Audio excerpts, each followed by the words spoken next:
প্রিয় শিক্ষার্থী বন্ধুরা, আশা করি সবাই ভালো আছো। মণ্ডল শিক্ষালয়ের পক্ষ থেকে তোমাদের সবাইকে আমি স্বাগত জানাচ্ছি। সেই সাথে আজকে আমরা যে বিষয়ে শিখব বা জানব তা হচ্ছে টেন্স সম্পর্কে। ইংলিশ গ্রামারের অনেক গুরুত্বপূর্ণ একটা চ্যাপ্টার হচ্ছে টেন্স, এটা আমরা সবাই জানি। তারপরেও একটু টেন্স সম্পর্কে বলতে গেলে প্রথমে যে বিষয়গুলো বলা প্রয়োজন তা হচ্ছে, দেখো, তুমি সেই বলা চলে প্রাইমারি স্কুল থেকে টেন্স শিখছো, মুখস্থ করছো, পড়ছো, তারপরে আবার হাই স্কুলে এসে আবার টেন্স পড়া লাগছে, আবার মুখস্থ, প্রতি ক্লাসে শুধু মুখস্থ আর মুখস্থ। এই যে মুখস্থ করার যে বিষয়টা, এইটা নিয়েই কিছু কথা বলবো এবং সেই সাথে টেন্স সম্পর্কেও কিছু বলবো। তার আগে আমরা একটু চলে যাই বিশেষ সতর্কীকরণ বিজ্ঞপ্তিতে। তোমরা যারা পড়ালেখা করো, পড়ালেখার সময় পড়ালেখার মধ্যেই মনোযোগ রাখতে হবে, অন্যত্র যেন মনোযোগ না যায় সেদিকে খেয়াল রাখতে হবে। যদি তোমার মনোযোগটা পড়ালেখা করার সময় অন্যদিকে থাকে, তাহলে ওই পড়ালেখা না করে তোমার সম্পূর্ণ মনোযোগটা সেখানে দাও। আর যদি তোমার পড়ালেখা করার ইচ্ছা থাকে, তাহলে অবশ্যই পড়ালেখার সময় পড়ালেখার ভিতরেই সম্পূর্ণ মনোযোগটা রাখার চেষ্টা করো। আচ্ছা, যাই হোক, এরপরে আমরা চলে যাব টেন্স নিয়ে কিছু কথা, যে কথাগুলো আমার মনে হয়েছে যে বলাটা তোমাদের জন্য একান্তই প্রয়োজন। যেমন দেখো, টেন্স তো আমরা সেই ছোট্টবেলা থেকেই পড়ে আসছি, এমনকি কতবার যে মুখস্থ করা হয়েছে তার কোনো হিসাব নেই। কথা কিন্তু সত্য। তবুও কেন যে মনে থাকে না, এই জিজ্ঞাসাটা থেকেই যায়। কেন যে আমাদের মনে থাকে না, এত পড়ি তারপরেও আমাদের মনে থাকে না, সেই জিজ্ঞাসাটা থেকেই যায়। তাই তোমাদের জন্য এবার ভিন্নভাবে, যা এমনভাবে উপস্থাপন করা হয়েছে যাতে এই টেন্স নিয়ে আর কোনো টেনশন না থাকে। মানে আমি চেষ্টা করেছি তোমাদের জন্য এই টেন্সটাকে এমনভাবে শেখানোর জন্য যাতে টেন্স নিয়ে যাতে আর কোনো টেনশন না থাকে যে আমার পরবর্তী ক্লাসে গেলে পরে আবার টেন্স মুখস্থ করা লাগবে, আবার টেন্স মুখস্থ করা লাগবে, এই বিষয়টা।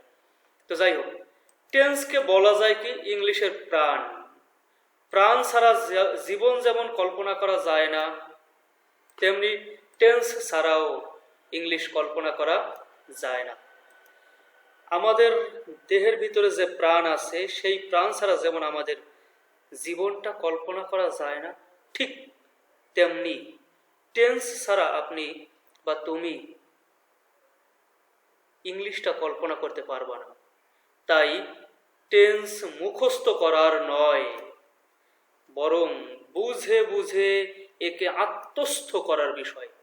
বলা হয়েছে টেন্স মুখস্থ করার বিষয় নয়, টেন্স হচ্ছে আত্মস্থ করার বিষয়, এবং সেটা যদি তুমি বুঝে বুঝে একে আত্মস্থ করতে পারো তবেই টেন্স শেখাটা সার্থক হবে।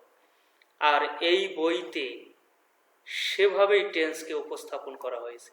তবে মনে রাখতে হবে, তুমি যা শিখবে তা যেন বানান ও অর্থ সহ শেখো, তবে সেই শেখা হবে দীর্ঘকালের জন্য। তাহলে আর বিলম্ব না করে চলো টেন্সের জগতে, দেখি কি আছে এর মধ্যে। এখনো কিন্তু আমরা টেন্সের ভিতরে যাই নাই, তবে টেন্স সম্পর্কে কিন্তু আমরা একটা ধারণা পেয়েছি, সেটা হচ্ছে টেন্সকে ইংলিশের প্রাণ বলা যায়। আর একটা হচ্ছে টেন্সকে কখনো আমরা মুখস্থ করব না, এটাকে বুঝে বুঝে আত্মস্থ করব। আত্মস্থ করলে পরে তোমার সকল কিছুই সহজ হয়ে যাবে। দেখো, টেন্স শিখতে হলে প্রথমে যেসব বিষয়ে পরিষ্কার ধারণা থাকতে হবে, এই যে এইখানে 4টা বিষয় আছে, এই 4টা বিষয় সম্পর্কে আমাদের একদম স্পষ্ট পরিষ্কার ধারণা থাকতে হবে। যেমন কি কি? সাবজেক্ট সম্পর্কে, ভার্ব সম্পর্কে, অবজেক্ট সম্পর্কে আমাদের ধারণা থাকতে হবে। এই সাবজেক্ট, ভার্ব, অবজেক্ট আমাদের একটা পর্বে শিখতে হবে। এরপরে পার্সন, নাম্বার এবং কেস, এই তিনটাকে আমাদের একটা পর্বে শিখতে হবে। এরপরে আছে কি অক্সিলারি ভার্ব। অক্সিলারি ভার্ব সম্পর্কে আমাদের স্পষ্ট ধারণা থাকতে হবে এবং ডাব্লিউএইচ ওয়ার্ড সম্পর্কেও আমাদের ধারণা থাকতে হবে একদম স্পষ্ট। এইখানে অক্সিলারি ভার্ব সম্পর্কে তোমাকে অনেকেই অনেকভাবে বোঝাতে পারে যে অক্সিলারি ভার্ব দেখা যাবে যে অনেকে 8-10টা বলে ইত্যাদি ইত্যাদি বা ইটিসি দিয়া শেষ, অনেকে 15-16টা বলতে পারবে বা বলে বা শেখায় তারপরে ইটিসি। আসলে অক্সিলারি ভার্ব মোট কতটি, কি কি, এইগুলো পূর্বে আলোচনা করা হয়েছে। এর মানে আমাদের এই auxiliary verb, subject verb, object, এই 4টা বিষয় নিয়ে আমাদের মণ্ডল শিক্ষালয়ের পক্ষ থেকে একটি বই প্রকাশ হতে যাচ্ছে খুব দ্রুতই। তো সেই বইতে এই বিষয়গুলো উপস্থাপন করা হয়েছে সুন্দরভাবে। আচ্ছা, যাই হোক, তো অক্সিলারি ভার্ব হচ্ছে মোট 24টা। সেগুলো সুন্দরভাবে এর ব্যবহার সম্পর্কে অত্যন্ত চমৎকারভাবে সেখানে বোঝানো হয়েছে এবং ডাব্লিউএইচ ওয়ার্ড সম্পর্কেও সবগুলো সম্পর্কে সেখানে অত্যন্ত চমৎকারভাবে বোঝানো হয়েছে। সেগুলো তোমাদের ধারাবাহিকভাবে আস্তে আস্তে পাবা, চিন্তার কোনো কারণ নাই। এবার আমরা চলে যাই টেন্স কি ও কাকে বলে। আজকে আমরা এই পর্যন্তই শিখব যে টেন্স কি ও কাকে বলে, টেন্স আসলে জিনিসটা কি এবং এই টেন্স কাকে বলে। দেখো, টেন্স শব্দের অর্থ কাল, এটা আমরা সবাই জানি এবং আমরা এতটুকুই শুধু জানি যে টেন্স শব্দের অর্থ কাল। এখন কাল বলতে কি বোঝায়? কাল বলতে এখানে ক্রিয়ার কালকে বোঝানো হয়েছে। এখন আবার মনে প্রশ্ন আসতে পারে, ক্রিয়া আবার কি জিনিস? তাই তো, আবার ক্রিয়া বলতে বোঝায় কাজ। তাহলে কি হলো? টেন্স শব্দের অর্থ বাংলা অর্থ কাল, কাল বলতে বোঝানো হয়েছে এখানে ক্রিয়ার কালকে, আবার ক্রিয়া বলতে বোঝাইছে কাজকে। অর্থাৎ কি দাঁড়ালো? কোনো কাজ সম্পাদনের যে সময়, সেই সময়ই হচ্ছে টেন্স। তাহলে একটা কাজ, একটা বাক্যের ভিতরে কিছু কাজ বোঝাবে, ভার্ব থাকবে মানে কাজ বোঝাবে। তাহলে যে কাজটা যে সময়ের ভিতরে করা হয়েছে ওই সময়টাই হচ্ছে টেন্স। অর্থাৎ কি হলো? ক্রিয়া সম্পাদনের যে সময়, সেই সময়কে টেন্স বলা হয়। তাহলে ক্রিয়া সম্পাদনের মানে কাজ, কোনো কাজ সম্পাদনের যে সময়, সেই সময়কেই মূলত টেন্স বলা হয়। এটা হচ্ছে একবারে স্পষ্ট কথা।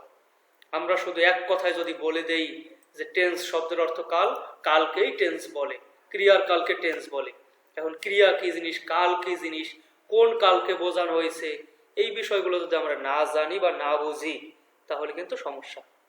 তাই আমরা আজকে এই পর্যন্তই রাখছি ভিডিওটি। পরবর্তী ভিডিওটি দেখার জন্য বা বোঝার জন্য, শেখার জন্য এই মণ্ডল শিক্ষালয় ফেসবুক পেজ এবং ইউটিউব চ্যানেলের সাথে সংযুক্ত থাকতে পারো এবং থাকলে আশা করি নিত্য নতুনভাবে নতুন কিছু অথবা নতুনভাবে পুরাণ কিছু শিখতে পারবা, যেগুলো তুমি কখনো কল্পনাও করো নাই যে আসলে এত সহজভাবে ইংরেজি শেখা যায়। ধন্যবাদ সবাইকে।